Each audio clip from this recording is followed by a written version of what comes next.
Barokahna sekolai. Ada yang bertanya sama saya ketika saya berbicara di suatu majelis, mengapa sekarang ini sepertinya sekolah kehilangan kesaktian untuk membentuk hati anak-anak kita? Ini pertanyaan dan bukan pernyataan saya. Saya hanya mampu menjawab begini. Dulu orang tidak sekolah setinggi sekarang ini. Bahkan di kampung tak ada yang hebat berteori pendidikan sedahsyat hari ini. Bisa dibilang teori pendidikan sekarang mungkin sudah menyentuh langit ketujuh. Tapi sebenarnya ada yang hilang, yang disebut dengan keberkahan. Keberkahan bukan buatan manusia, melainkan pemasena puange, rahmat Allah.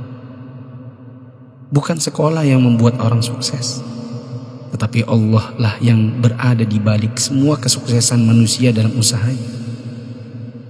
Maksudnya, secara khusus saya mengajak Anda yang berusia 40 tahun ke atas untuk menengok sejenak ke belakang. Balik, Ki.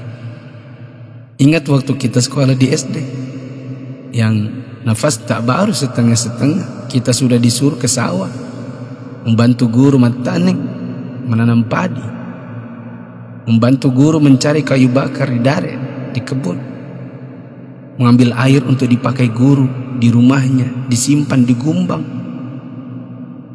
Teori praksis pendidikan saat ini akan berkata bahwa ini tak ada hubungannya dengan kurikulum dan media pendidikan dan lain-lain. Kita disuruh mengerjakan pekerjaan oleh guru yang seakan tiada hubungannya dengan akademik. Bukan itu saja, bahkan mungkin kita pernah menjaga jualan guru.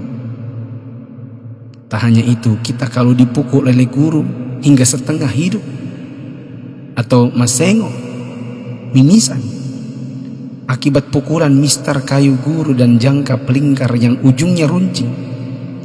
Disinilah intinya. Atas itu semua, pernahkah orang tua kita protes? Pernahkah orang tua kita mengeluh dengan tugas-tugas tadi?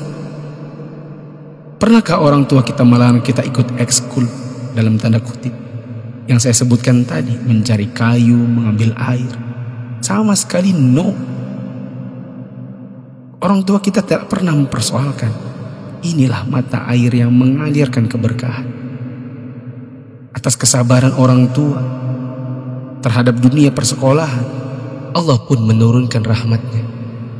Dia membalas kebaikan hati orang tua atas penghormatan terhadap guru dan eksistensi sekolah yang bahkan mungkin dengan segala kelemahan. Tak perlu pakai teori pendidikan, sebab orang tua kita tak paham itu semua.